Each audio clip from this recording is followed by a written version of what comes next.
ሰበር መረጃ አሜሪካ በዛሬው ዕለት ከፍተኛ የህወሓት አመራሮችና የቅርብ ቤተሰቦቻቸው ላይ የቪዛ እገዳ ማዕቀብ መጣሏ ተገልጿል። የአሜሪካ ውጭ ጉዳይ ሚኒስትር ማርኮ ሩቢዮ በሰሜን ኢትዮጵያ እንዲሁም በመላው ቀጠና ያለውን ሰላምና ደህንነት አደጋ ላይ ጥሏል ባላቸው የህዝባዊ ወያኔ ሓርነት ትግራይ ህወሓት አባላትና የቅርብ ቤተሰቦቻቸው ላይ የቪዛ ገደብ መጣሉን አስታውቋል። ውሳኔው የተላለፈው በስደተኞችና ዜግነት አዋጅ አንቀጽ 212 ኤ 3 ሲ በተሰጣቸው ስልጣን መሰረት መሆኑን የገለጹት ሚኒስትሩ እገዳው በትግራይ ክልል ያለውን ቀውስ በመፍታት ለሚደረገው ጥረት በሚያስተጓጉሉ አክራሪ አቋም ባላቸው አባላትና የቅርብ ቤተሰቦቻቸው ላይ ያነጣጠረ መሆኑንም ገልጿል። የአሜሪካ ውጭ ጉዳይ ሚኒስቴር ባወጣው መግለጫ በህወሓት አመራሮችና በኢትዮጵያ መንግስት መካከል እየተባባሰ የመጣውን ውጥረት የሰሜን ኢትዮጵያን ሰላም ዳግም ስጋት ላይ መጣሉን ጠቅሷል። በተለይም በዚህ ዓመት መጀመሪያ ላይ በትግራይ የጸጥታ ኃይሎች TSF እና በኢትዮጵያ መከላከያ ሰራዊት ENDF መካከል የተከሰተው ቀጥተኛ ግጭት የፕሪቶሪያ የሰላም ስምምነቱን ተከትሎ የተገኘውን አንጻራዊ መረጋጋት የሚፈታተን መሆኑንም አመልክቷል። አሜሪካ በሰላምና በክብር መኖርን የሚፈልገውን የትግራይን ጨምሮ መላው የኢትዮጵያ ህዝብ መደገፏን እንደምትቀጥል የገለጸው መግለጫው በቀጠናው ሰላምና መረጋጋት በሚያገኙ አካላት ላይ ተጠያቂነትን ለማስፈን ያሉትን አማራጮች ሁሉ ጥቅም ላይ እንደምታውል አስታውቃለች። ቪዛ እገዳ የተጣለባቸው አክራሪ ግትር አቋም ያራምዳሉ የተባሉ የህወሓት አመራሮች አባላት ስም ዝርዝር ግን በይፋ አልገለጸችም። አሜሪካ መምህሩ ለተማሪው ሊፈተን ሲል በቁጥጥር ስር ዋለ። በሳውላ ከተማ የ8ኛ ክፍል ፈተና ለተማሪ ሊፈተን የገባው መምህርና ተማሪው በፖሊስ ቁጥጥር ስር ዋሉ። በሳውላ ከተማ ኩስቲ ቁጥር 1 ትምህርት ቤት የ8ኛ ክፍል ፈተና ለተማሪ ሊፈተን ከተማሪው ጋር ተመሳስሎ የገባው መምህርና ተማሪው በፖሊስ ቁጥጥር ስር መዋላቸውን የከተማው ፖሊስ ጽሕፈት ቤት ገለጸ።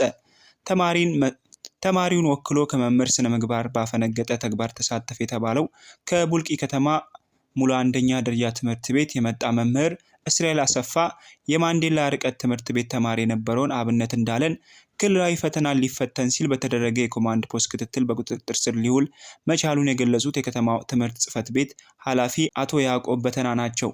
ፈተናውን ከኩረጃና ስርቆት የጸዳ ለማድረግ በተቀመጠው አቅጣጫ መሰረት የኮማንድ ፖስት አባላቱ ድርጊቱን በማጋለጥ ለፖሊስ ጥቆማ በመስጠታቸው ሊፈተን የገባውን መምህርና ፈተናውን አሳልፎ ከሰጠው ተማሪ ጋር በፖሊስ ቁጥጥር ስር መዋላቸውን አስረድተዋል። የሳውላ ከተማ ፖሊስ አዛዥ ተወካይ ምክትል ኢንስፔክተር ሞገስ መሆኔ በበኩላቸው ተማሪውና መምህሩን በቁጥጥር ስር በመዋል ምርመራ እየተደረገባቸው መሆኑንም ጠቁመዋል። ቤታችንን እያንኳኩ አልወጣችሁም እዚህ ናችሁ እያሉ ስለሆነ ስጋታችን ከፍ ብሏል አሉ በደቡብ አፍሪካ የሚኖሩ ኢትዮጵያውያን።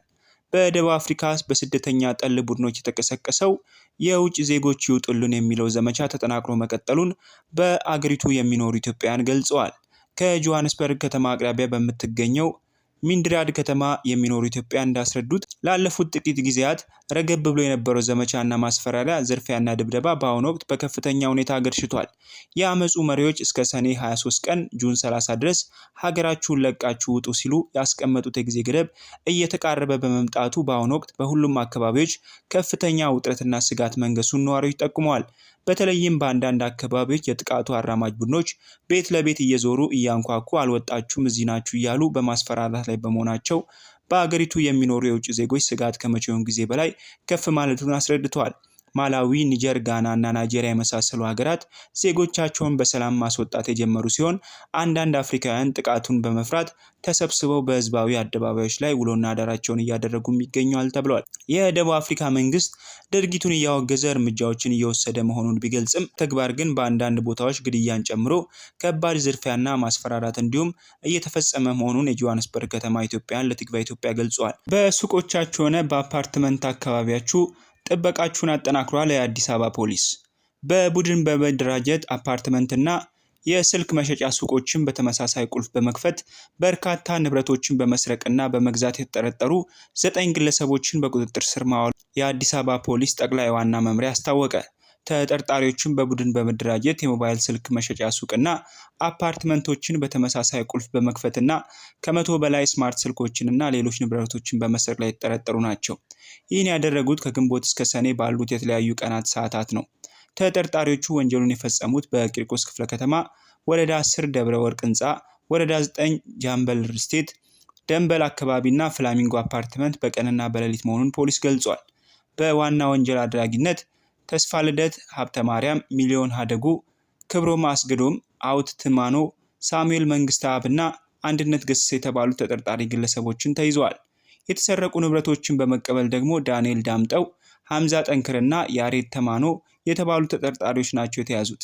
እነዚህ የተደራጁ ተጠርጣሪዎች ደንበል ፍላሚንጎ አፓርትመንት፣ ደንበል ሜዲቴክ ሪል ስቴት፣ ጃምቦ ሪል ስቴት ከሚገኙ መኖሪያ ቤቶች የተለያዩ ሞዴል ያላቸውን ስማርት ሞባይል ስልኮች፣ ላፕቶፖች፣ ዶላር እና የሀገር ውስጥ ገንዘቦችን፣ ውድ ሽቶችን፣ የተለያዩ አልባሳትን፣ ሰዓቶችን፣ ፕሌይስቴሽን፣ ቦርሳና ሻንጣዎችን እንዲሁም ሌሎች ንብረቶችን ሰርቀው በመሰወራቸው ፖሊስ ፍለጋና ክትትል ሲያደርግባቸው ቆይቶ እንደነበርም የአዲስ አበባ ፖሊስ አስታውቋል። በስዊዘርላንድ ሊካሄድ የነበረው የአሜሪካና የኢራን ውይይት ተራዘመ።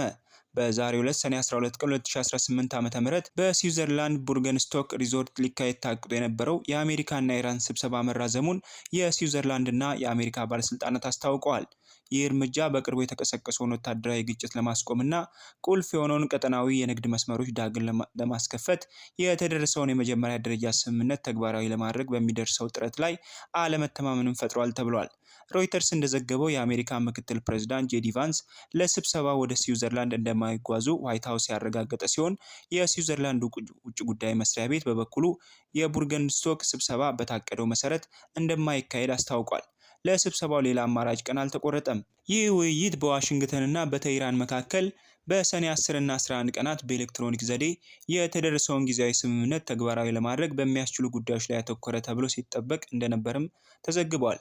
በአንዳንድ ሪፖርቶች የኢስላማባድ ሚሞረንደም ተብሎ የተጠቀሰው ይህ መግባቢያ ከኢራን ጋር የተያዙ የቅርብ ጊዜ ወታደራዊ ፍጥጫዎችን ለማቆም፣ አሜሪካ የጣለቻቸውን የባህር ላይ እገዳ ለማንሳት፣ የሆርሙዝ ወሽመጥን ለመክፈትና የኢራንን የኒኩሌር መርሃ ግብር የማዕቀብ መነሳቱን እንዲሁም መልሶ የመገንባት ጥረቶችን የሚያካትት ሰፊ ስምምነት ላይ ለመድረስ የ60 ቀናት ድርድር ሂደት ለመጀመር ያለመ ማዕቀፍ ነውም ተብለዋል።